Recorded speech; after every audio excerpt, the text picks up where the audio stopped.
I'd like to introduce Dr. Moses Adepoju, who was instrumental in establishing the Nigerian Senior Citizens Club of Victoria. His professional journey is marked by his steadfast commitment to human services and includes social work, teaching, and senior advocacy work, as well as being a board member for various not-for-profit organisations. He believes in empowering seniors to lead active, fulfilling lives and foster a sense of belonging and purpose. Without any further ado, over to you, Moses. My name is Moses. I'm from Nigerian Senior Citizens Club of Victoria. Many of our members started coming to Australia from the late 70s up to date. So we're very new. Nigerian senior citizens in Victoria represent growing and under-recognized demographic within the Australian multicultural landscape.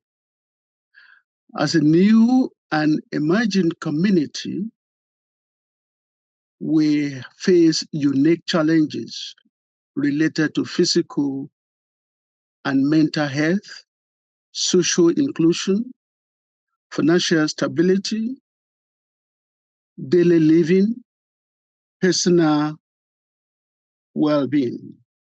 In a very short survey we carried out within the community, we've tried to explore different questions.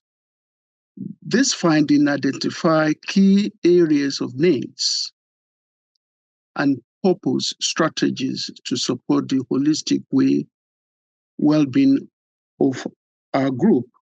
As I said, Nigerian seniors in Victoria faces challenges in health, social inclusion, and daily living. Cultural sensitivity and community-led solutions are essential. Our report identified key needs and recommendation for the support. As you can see, some of the findings include physical health, because when they started coming in, they were young, they were healthy, but now they're afraid. Many of them are still in employment. So, and mental health is an issue, because where we come from, mental health is not something that we talk about. And also social well-being. And with the social well-being, we discover that people in Australia, sometimes feel isolated. Their living, daily living and personal care, is something that they think is very important. Good nutrition, even though they couldn't find something to substitute for the usual food. Also, the financial and legal issues, whereby we have to, as an organization, we have to link or liaise with different ethnic community to help us about it. And some of the finding again is the safety and security. Many of them live alone. They don't have their children have grown up, and some of them separated from their partner. The personal interest, we have to encourage them to join groups as much as they could because of their physical needs. And there are other things. We do believe that, developing a culturally tailored aged care strategy will be very, very important, even though many of our members have not gone to aged care. So we have not experienced people going to aged care. But as time goes on, we will get there. Also, funding community-led initiative is something that is very new to us. As I said, many of them still are working, they are in employment, so they don't now feel that they need funding. Hardly do we ask for funding, that is one thing. And train providers in cultural competencies. We don't have aged care per se, but we're still meeting from home to home, from members' homes and community house places. Nigerian citizens are resilient and culturally rich because we support each other. We believe that an elderly person is the responsibility of everyone in the community. So people at the age of 50 believe they are old because of the respect and the caring we accord to them. So support must be collaborated and cultural responsive. Well, again, we have been working with different organizations, particularly with the Ethnic Community Council of Victoria, with Greek and Italian, the Filipino community. So we've been working together, sharing their experience, because we still have a long, long way to go. So we do encourage people to help in any way they could. Thank you very much, Moses. I'd like to move to our next presentation, and my pleasure in welcoming Gula, who formed the Afghan Women's Organisation of Victoria with a desire to bridge the social, economic and political gaps faced by Afghan women and girls. She has immense passion in working together to empower women and girls in both Victoria and Afghanistan. Her over 20 years' experience in community work and international aid has been recognised by various international organisations and bodies, including the UN Women, UNHCR, Amnesty International, and the Australian federal and state governments. And I had the pleasure in previous role when Gula was a member of the Victorian Minister's Senior Victorians Advisory Group. So a big welcome to Gula.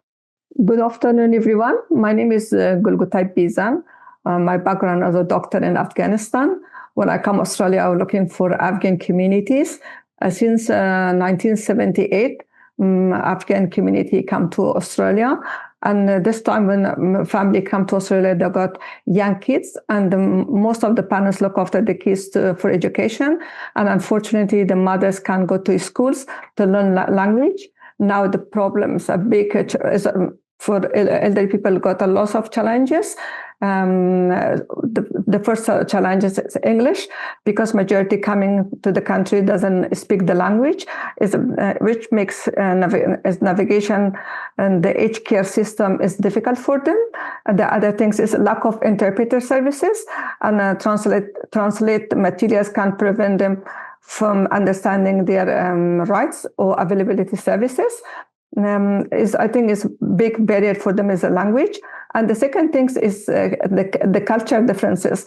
Aged care services in countries like Australia often operated under Western value, which may not align with Afghan culture and norms.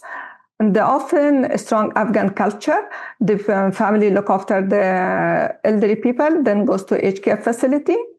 Lack of awareness. Unfortunately, majority Afghan elderly people doesn't know their rights, and doesn't know because of misunderstanding or not understanding the service provider. because not appropriate their culture. And the other thing is the trust, because it's past experience with conflict or government's operation in Afghanistan. The community escape for discrimination and misunderstanding stop them to receive the services. The other problem is economic and social isolation. Most of Afghan migrants may experience financial hardship, limited their ability to pay the certain amount for aged care services. They may also face social isolation, particularly if they are separated from the extended family and they're living by themselves. The money they're receiving for pension is not enough to pay for a service provider the costs.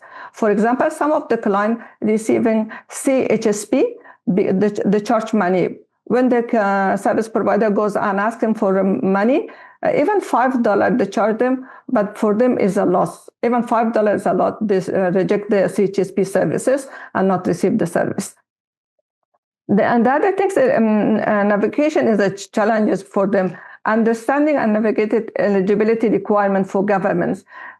When they're planning to receive the packages to goes to them, apply for, receive the packages, is hard for them because doesn't know the language, doesn't know the system, and when they use the interpreter sometimes doesn't understand the elderly people, and at that time some of the elderly people got deaf, they can't hear proper. When the interpreter talk with them, the elderly person doesn't understand what the interpreter talk about it. This is a big challenge for the community. It's important because most of the time I put the client in the system, to my care system.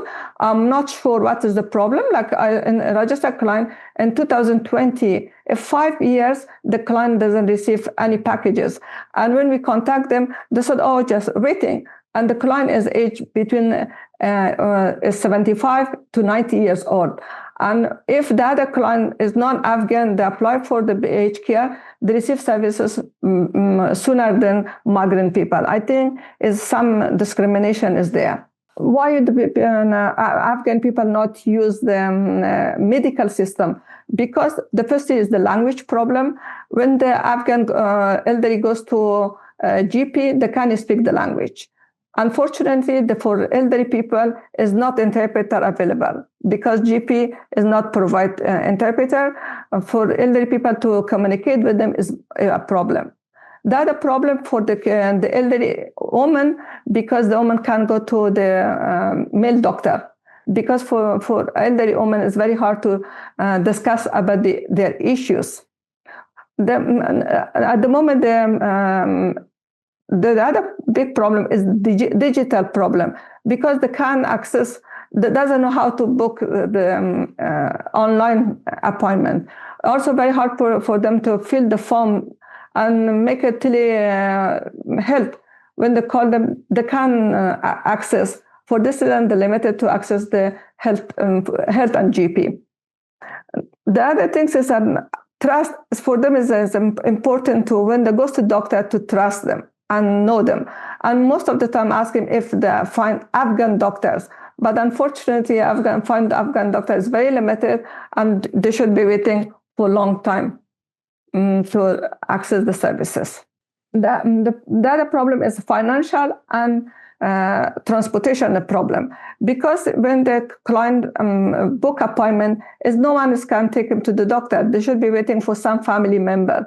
Family member is busy, no time for them to come take the mothers or father to the doctor. For this, and they miss the appointment. Or the other time they ask them for the dental care or optometrist. They have to pay out of pocket, but because for elderly people not receive enough money to pay for optometrist or for dental care. For this, and then miss the appointment for this point. And also I would like to discuss some about, at the moment I'm running senior club in Victoria. Is most of them is very isolated, and they're looking for more socialized classes. But because we haven't got any funding, and government also not give any funding to running a few senior club, At the moment, we're just running 2 clubs, one in Halam, one in Dandenong. They are waiting list because we have to put limited people in the group. But when we're running the program, we haven't got money for give them lunch or provide them refreshment. Most of the time, we use for our own pocket money to running this information, this program. This is, I think, is something is a need for the community. When they're coming to share value for each other, talk with each other, to learn from each other. And also among Afghan, we got a lot of elderly abuse because majority family look after the parents' money. And they're not, because they control the money by kids. When they're coming to the center, we're running a neighborhood center. They ask us to each person should be paid $3 coin donation. And most of the senior reject to give $3 coin donation because they said $3 for them. They said, ask them, it's $12 a month. They said, it's too much for us. And they asked us, it's possible for free. But unfortunately, neighborhood house said, no, it's compulsory to have to give them $3. And also compulsory, we gave them the lunch and breakfast. And we haven't got to apply for granted, but unfortunately, no grant for elderly people. Thank you very much, Gula. And without any further ado, I'd like to move on to our final speaker for today before we then move on to the panel. So my great pleasure in introducing Barbara Leon. Barbara is a social worker with over 25 years experience in community service settings and the not-for-profit sector. She's worked across community development, project management and case management for individuals and families. Barbara also has experience in specialist youth homelessness services, mental health and counselling. She specialises in counselling vulnerable groups, including COLD and LGBTIQ communities. A big welcome to you, Barbara. Thanks, Gerard. I'll tell you a little bit about United and then move on to the presentation. We're a not-for-profit community organisation known as CELAS in the past. We've been operating for over 40 years and primarily servicing the needs of the Spanish-speaking communities that arrived essentially to Australia in between the 60s, 70s and 80s. We've had a variety of programs over the years responding to community needs, and at present our programs focus on aged care services. We also have some other smaller projects and programs, but primarily focusing in aged care at the moment. A little bit about our services. We've got a home care packages program for older people in the community. We run social support groups. We've got 3 in metropolitan Melbourne. And you can see some photos there. And we also operate an aged care volunteer visitors scheme. In terms of the demographics of our community, Spanish is the 11th most spoken language in Australia, with around 170,000 speakers. 30,000 plus people in Victoria speak Spanish across all age groups. And interestingly, 24% of them are over 60 years old. What we find in our work is that I would say that figure of 30% of them speaking little or no English is probably higher, but this is the figure through the census. In terms of the client group that we work with at United, primarily by country of origin, we have a lot of people from Chile, El Salvador and Argentina, and then from that, the other Spanish-speaking countries, including Spain, Peru, Uruguay. We have some Italian clients as well, actually, and Colombia, Ecuador, and Cuba. Needless to say, the Spanish-speaking community is a community of communities. There's a lot of diversity amongst the community, as can be seen by the range of countries that we service or the backgrounds of the clients that we service. As mentioned by Dr. Moses and Dr. Bezhan, our community also faces similar issues in terms of accessing services and support. A number of factors do impact their experience of the service system. the cultural and language barriers that exist for them are at times it means that they delay access or help seeking. What we also find is that over the years, many of our community members haven't had access to preventative or early intervention services, and therefore at present are dealing with chronic health conditions or undiagnosed and unmanaged mental health conditions, for instance. What we also see across the board is that many of our client group has had complicated migration experiences and perhaps the settlement issues that were not resolved, as was mentioned by Dr. Bezhan. For instance, many of our clients that arrived in the 70s and 80s had to go and work in factories and didn't have the opportunity to learn English, and therefore language barriers become a huge issue for them in terms of access to services. Again, in terms of isolation, social isolation is one of the biggest factors, I think, facing our community, which the effects of social isolation and loneliness can be quite significant in terms of people's well-being, overall well-being and mental health. Some of our community members have, particularly the ones that have arrived in the 60s and 70s, are escaping or were escaping oppressive political regimes, and therefore might have been exposed to trauma. And what we find in our work is that there is a lot of, I would say, post-traumatic stress that has not been addressed over the years, and it presents itself in quite severe mental health challenges in our client group.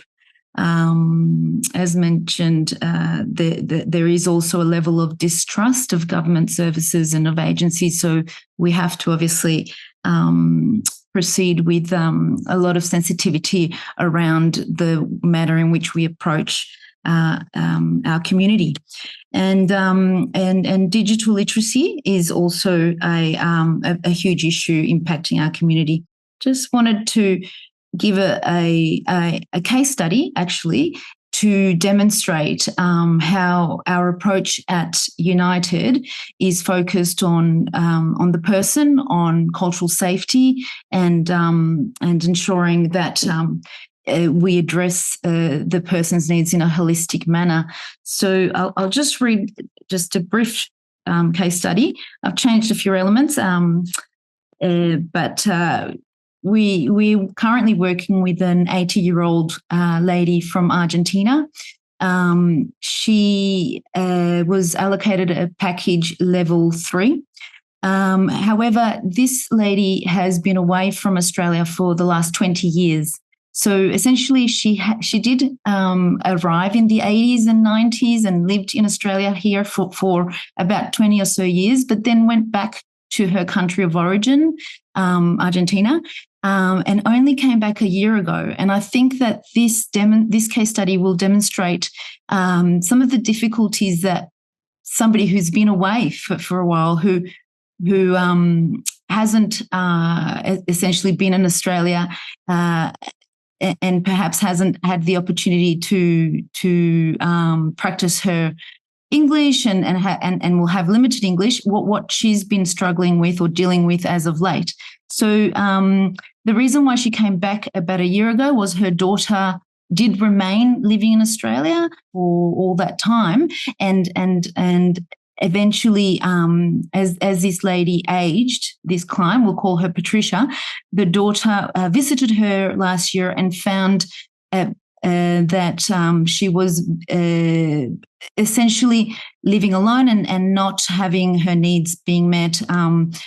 She'd had numerous falls, and she'd was on depression medication. She was also struggling with grief and loss associated with the death of her husband recently. Essentially, these factors led the daughter to assist her mother to come back to Australia. what we're seeing in the day-to-day is that this lady was really struggling to adapt again to Australian life, not having the language and having to rely on her daughter significantly around day-to-day care and so on. And the daughter was experiencing high levels of carer stress and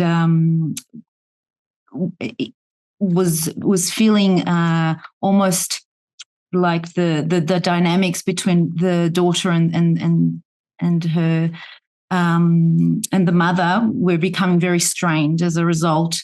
Essentially, they sought some assistance through my aged care and were able to obtain a level 3 package. And I think what's made a huge difference has been the support that United has been able to provide through care management, but also we've connected her up to our social support groups, which enabled this particular lady to have a regular outlet and a regular space to connect with seniors and other people from her background.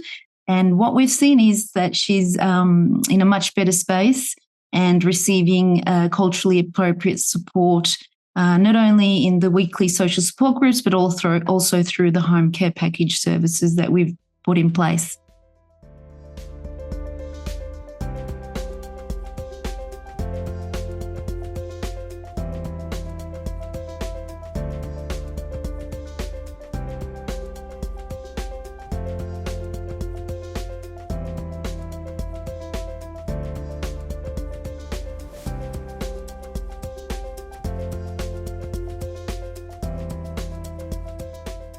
Christine asked early on, what sort of elderly care would be suitable in the home, in persons' homes? What would they appreciate, the group of people that you're representing, the type of care and what they'd appreciate, and maybe, the top 1 or 2 priorities from what you're hearing, Moses?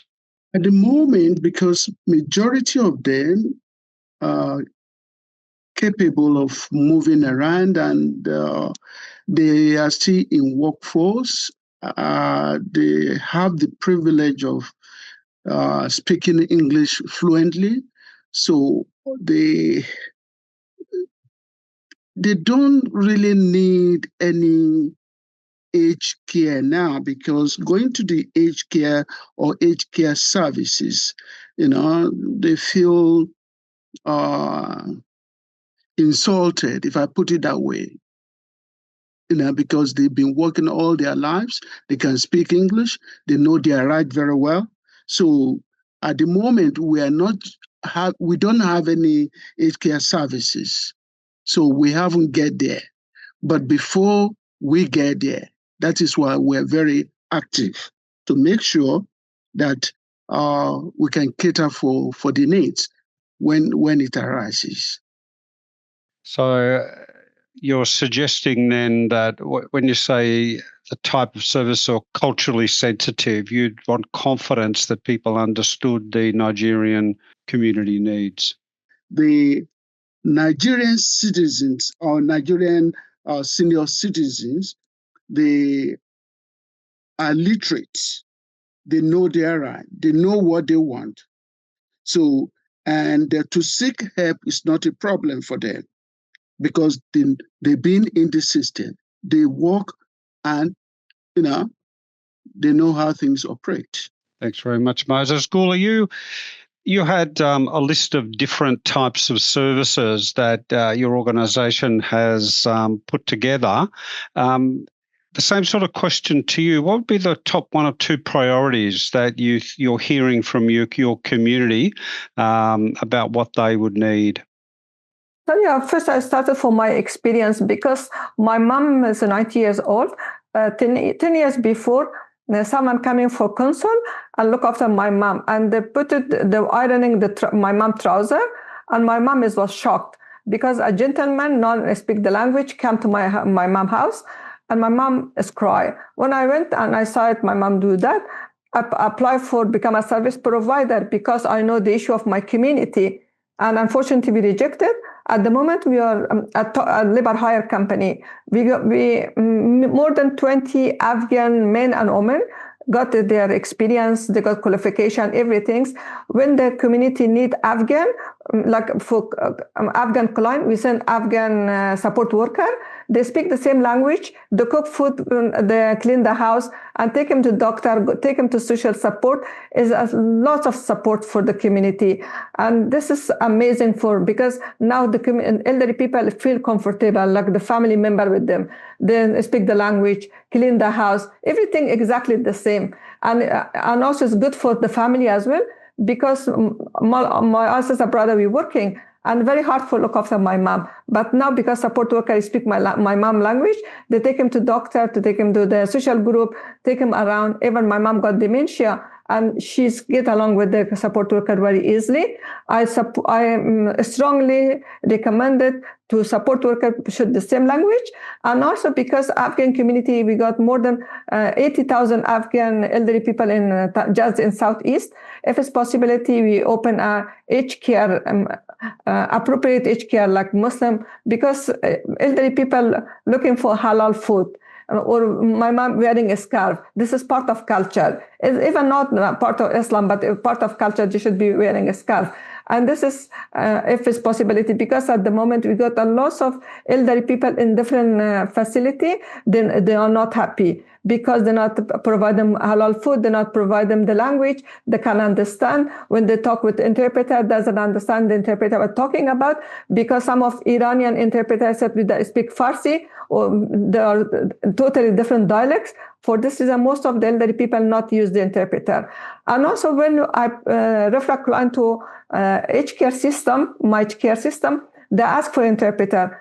I said, I'm Afghan, I introduced myself, but unfortunately, aged care not accept us. They said, no interpreter, but interpreter is not working for the community. Even sometimes the family said to the parents, don't use the interpreter because we are a small community, even we know interpreter, and it's not good for the family to someone else coming look after the parents. Is because for our culture is not appropriate. For this reason, the family try to push the parents to not use interpreter. This is a big gap for community.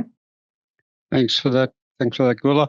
And Barbara, if I could bring you in on that same question. So think about services in the home, which are very often for most people the commencement point of engaging with the aged care system. What are the top one or two priorities in the home for people with from a Spanish-speaking background?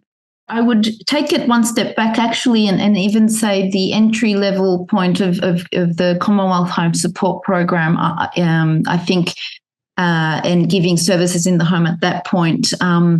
There's a lot of members from our community that actually don't access those services because they either don't know or they cannot navigate it because when they call, they're put on hold, or if they seek an interpreter, they don't get an interpreter, or they just simply get tired of trying to access the services in the home. So I think there's a lot of gaps in the system in that regard.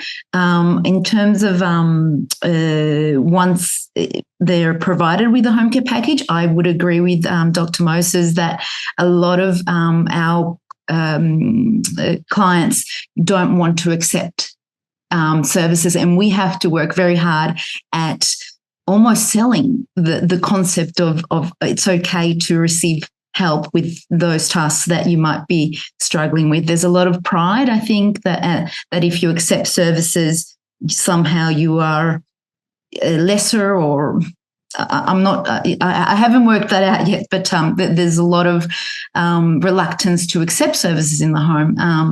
And the team works very hard at just trying to encourage that, getting a bit of help in the house or domestic assistance will free you up to maybe do the things that you might want to still continue to do.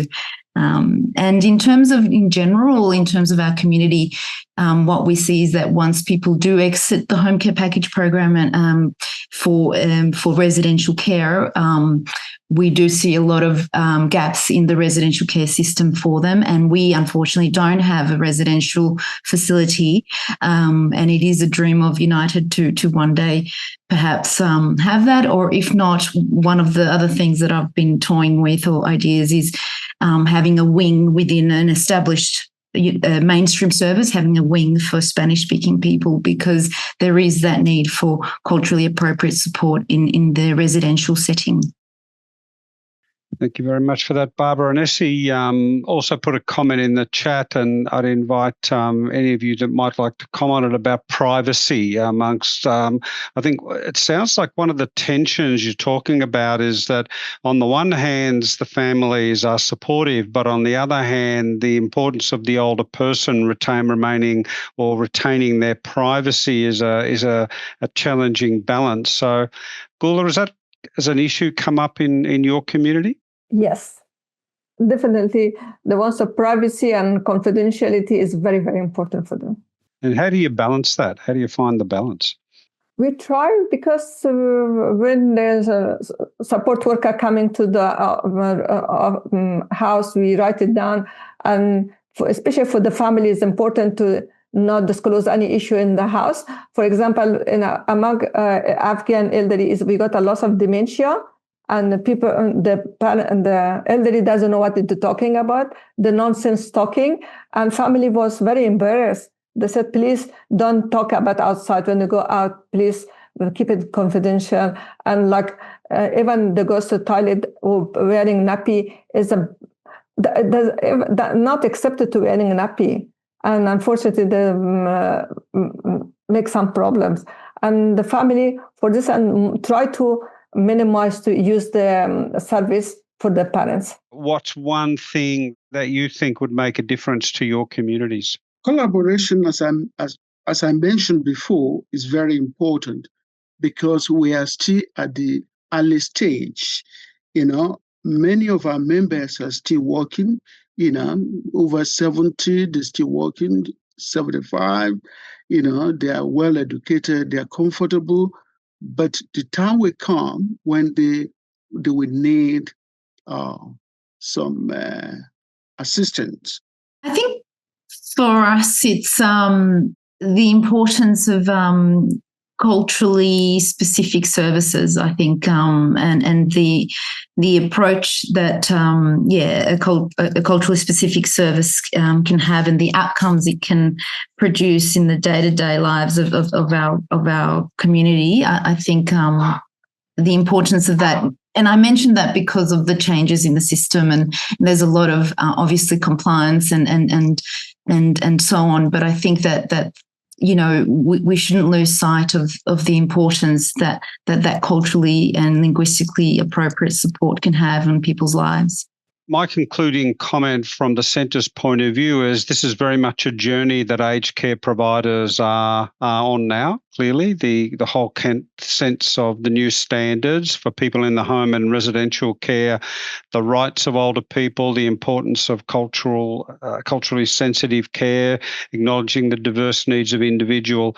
We're at the beginning of that whole phase. So there's been a lot of work done over many years, but this is an important priority for all of us moving into the new standards, and it's certainly a priority for providers as we're moving forward. Well, thank you, everybody, for joining us today. This is clearly an important and a growing topic for us all. The diversity of our Australian population is representing itself in new and emerging communities, beginning to reach and move into aged care in significant numbers. And it has an impact on the way we think about ageing and aged care. And so if you please join with me in thanking our speakers for sharing their insights. And my closing comment is to thank each of you. You've put in, clearly just listening to you all, an enormous amount of voluntary effort because of your passion in supporting your cultural communities. And I want to thank you on behalf of the Centre and all of us listening for the work that you're doing. Everybody have a lovely day, and we'll see you next time at the next webinar.